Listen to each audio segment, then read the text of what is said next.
How you doing, What's your Carl? name, sir? Hugh. Hugh, nice to meet you. How How's it you going? doing? Yeah, pretty good.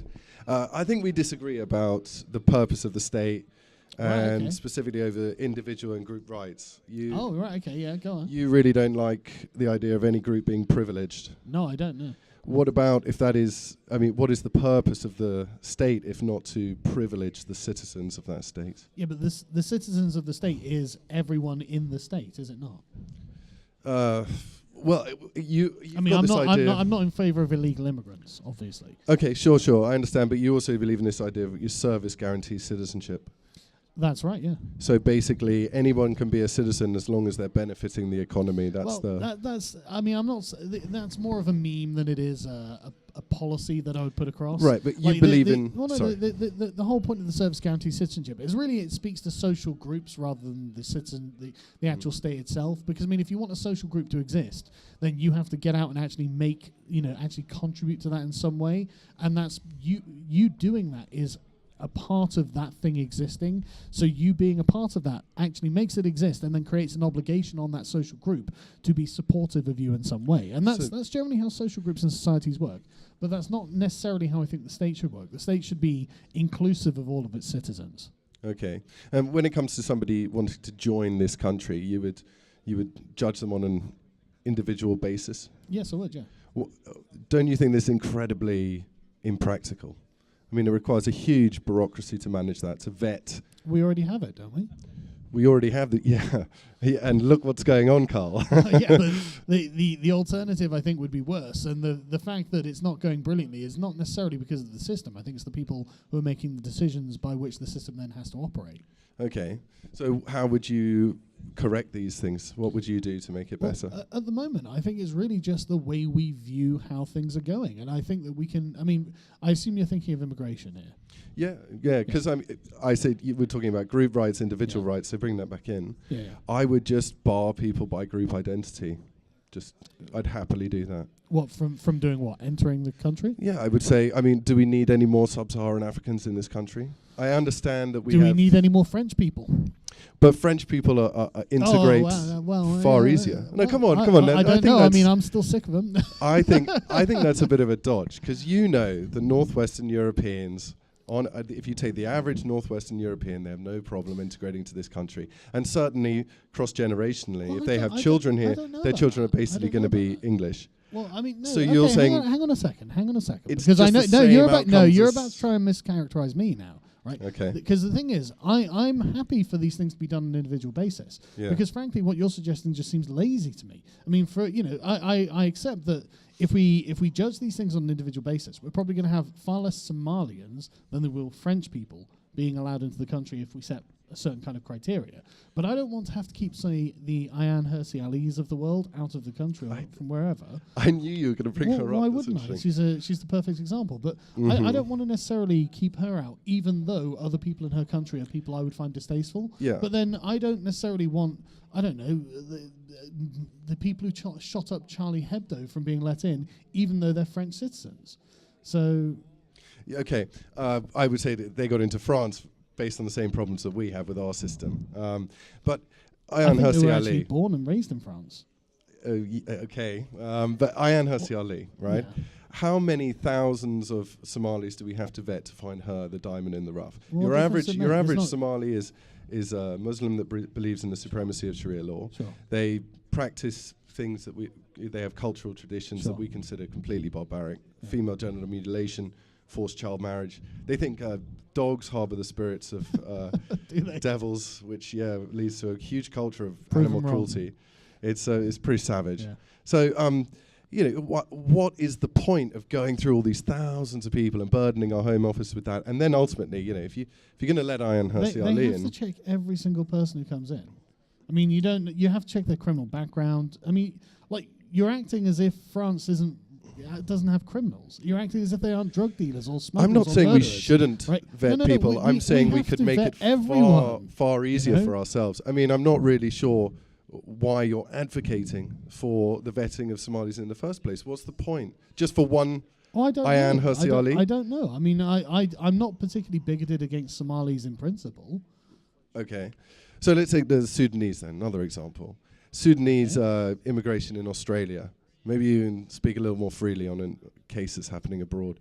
They've no, got I would probably speak the same because this is what I feel. Okay, so they've got these gangs, now in Victoria that are going around attacking people. I can't remember the statistics off the top of my head, but it's crazy when you compare the percentage of the population to the percentage of crime committed. Hugely overrepresented or disproportionately represented in crime stats. They've imported a problem that could just be so easily prevented. We could stop rape, we could stop theft, we could stop violent crime happening to Australians if they just said, you know what, we're not really interested in this standard of individualism because it makes us feel morally good. We're just interested in what works. No to Sudanese, thank you very much. Well, why doesn't the same apply to the Poles? To Polish people? Yeah. They're not the same, Carl. Are you saying they don't form gangs? Are you saying they don't not commit to the crimes? same rate? Yes, I don't they do. know. You just haven't looked into it, have you?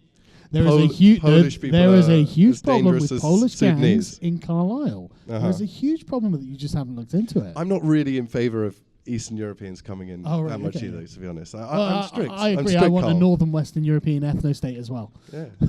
Yeah. Except I want it without the Germans and the French. So I'm advocating for a British ethno-state. Yeah. Okay. I see what you mean. I know what you mean, and I'm not saying it's easy. I mean, personally, I'm very much for low immigration generally. Yeah. I actually don't think we need very much immigration at all. But the problem is the way you frame it is, honestly, it is kind of racist. It sounds racist. It does, yeah. And I think that you're never going to get any kind of reduction in immigration when you approach it this way, because all you're going to do is make people think, well, he's taking a very extreme position, and therefore the other extreme position must be the correct one, which is awful. I think it makes you sound unreasonable, and it makes the people who are also unreasonable on the other side sound reasonable. So I think that the way you frame it is terrible, because you literally didn't realize about the Polish gangs, which are a real problem, Romanian gangs as well. These are, and they're not. I know about Romanian gangs. But there's drug smuggling across borders and all this sort of stuff. Sure. These are real problems, and it's not just a black-white issue, and I mean that literally and metaphorically. Yeah. I understand what you mean. But I think that we would see a dramatic reduction in crime if we did what I'm suggesting. I don't know how we could pitch it to the public. I do feel though what I'm saying is just logical and correct. Well, I don't care if it makes people go, ugh. You're not whatever. wrong. But the thing is, I think really the way that the state is handling this stuff is the main problem, because the worrying thing is we're really permissive about all this stuff. We're very afraid of going, we don't want to be called racist, and therefore. But we should be a lot more muscular about how we handle immigration into the West. We should say, well, no, you can't just form ethnic enclaves and segregate yourself from the rest of society. You are going to have to live in this place or that place, and you are going to have to actually integrate and actually become culturally acclimatized. Right. Otherwise, these people will, as you say, form ethnic gangs and actually start becoming a problem for the people around them. Yes, which is why we shouldn't let them in, I think it's wishful thinking to think that they will integrate. Then the next thing, though, I said the state should privilege, its citizens. Almost across the world, every single state, the idea of sovereignty is connected to its ethnic group that it protects. If you go to Japan, it's full of Japanese people. The state is there to serve them, to privilege them. Multi-ethnic nations. And if you're an immigrant into one of these countries, if you were to emigrate there, you would be a second-class citizen. I don't think we should have second-class citizens. Well, I think hang on. And I think your definition of ethnicity isn't actually the definition that everyone else uses. I think you're talking about race, aren't you? Well, there's an overlap there. No, ethnicity is not necessarily tied to race. I mean, Japanese people are privileged in Japan. Yeah, but if South Koreans move there, they're not treated the same way. They're the same race. There are other racial groups in Japan. There is not. I mean, I don't know the name. It's very homogenous. I mean, it's it's 95% Japanese, right? There are other racial groups, and in fact, they feel like they're being pushed out, frankly. But I mean, you've got someone like China, which again is not just one homogenous racial group, and we can see bloody hell. There are different ethnic groups in China, sure. Yeah, exactly. No, there are different racial groups in China, and ethnicity is not just your race. I mean, for example, I understand that. There are.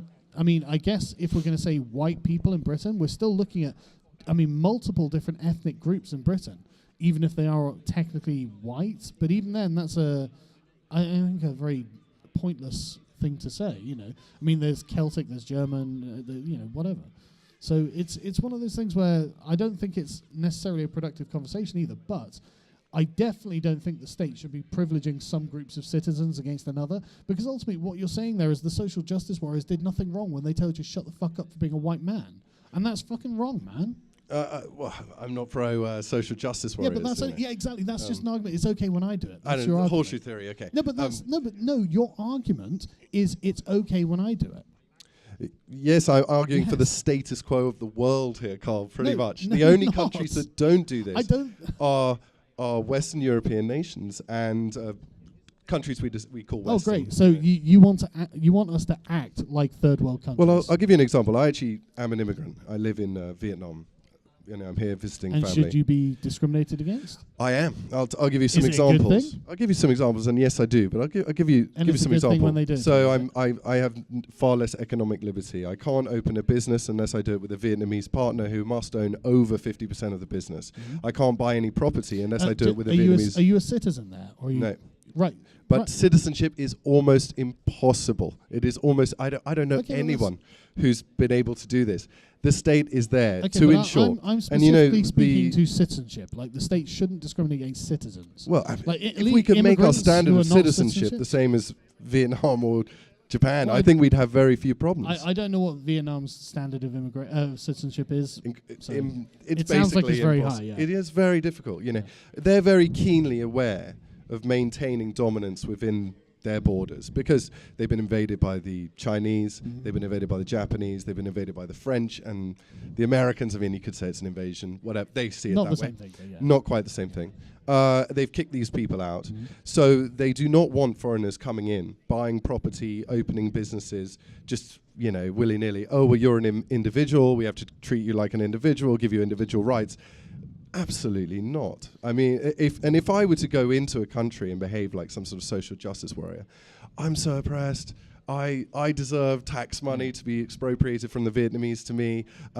You shouldn't say that about white people, So blah, blah, blah. They just deport me. Well, yeah, but why did you move there then if you're not in favour of immigration? No, I have a good life there. I don't feel oppressed. I think it's fair. It's their country. I'm a guest. It's a lovely place to live. I don't think it's oppression, Carl. I think it's I didn't totally say you thought it was oppression. reasonable. I think it's moral. I think it's fine that Vietnamese people remain dominant in Vietnam. Likewise, I want that for the English I just in find England. it very ironic that you would actually go out of your way to do the thing that you're complaining about. Huh? You go out of your way to do the thing that you're complaining about. That's very very amusing to me. Well, no, because I'm saying I'm a guest there. It's right? okay when you do it. Yeah, but they are, it's like a 99% homogenous country. I mean, maybe less than 1% are immigrants. They're in total control of their country. The reason why people are against immigration is because it takes away, it chips away at the cultural fabric of the country. I agree. It causes social divides. It causes schisms. There's ethnic conflict between groups. This is why people don't like it. In Vietnam, they have a very firm grip on it, and it's not a problem. But if I was to step out of line there, as I said, if I didn't respect my status as a guest, they'd just boot me out. I want a government to do that. Well, here. I genuinely wish our government would be more restrictive with who they gave citizenship. But that would mean not letting people who weren't citizens come here. I don't want mass immigration, and I don't want our government to just give away our citizenship willy-nilly. But by the same token, I don't want the government choosing to create two-tier classes of citizenship and then discriminating one against the other, because, my God, have you seen the people in charge of our government? Like, they're pretty awful. Yeah, exactly. If we say, okay, you know what, you can privilege one group over another, even though they're both citizens, you know exactly what's going to happen in this country. We can't allow that. Yeah, I think when you put it this way, is that they're both citizens. I mean, You're not a citizen. That's the thing. So I would change this rule about how to get citizenship in this country. Well, I'd make it far harder. I'm down. I don't want so many people to be British citizens. I want to make it more difficult to be a British citizen. It used to be something you had to earn. And so I would be more than happy if it was a much higher bar to just we don't just give it away. I mean, I used to live above an Indian restaurant, and the chap who ran it was an Indian man who came here in the 60s, and he was the most vociferous anti-immigration advocate that I've ever heard, because I mean, it was literally his argument that, look, you're just giving it away. I had to do something. I had to learn the language. I had to have some sort of citizenship test or whatever it was. He was very concerned that we would just make it so easy for anyone to come in. And I think he makes really good points on that, But again, like I said, I don't think the government should be able to then start discriminating against citizens. So, yeah, I think where we disagree is that I just want the government to basically promote the rights of the indigenous Brits, and I'm not really interested in promoting the rights of any other individual. well, I just think the government should see people as citizens, and then just obviously be cagey about who becomes a citizen. I think that's a more sensible way of doing it. All right, it was been very fun to talk to you. Thank you very much. Thanks very much.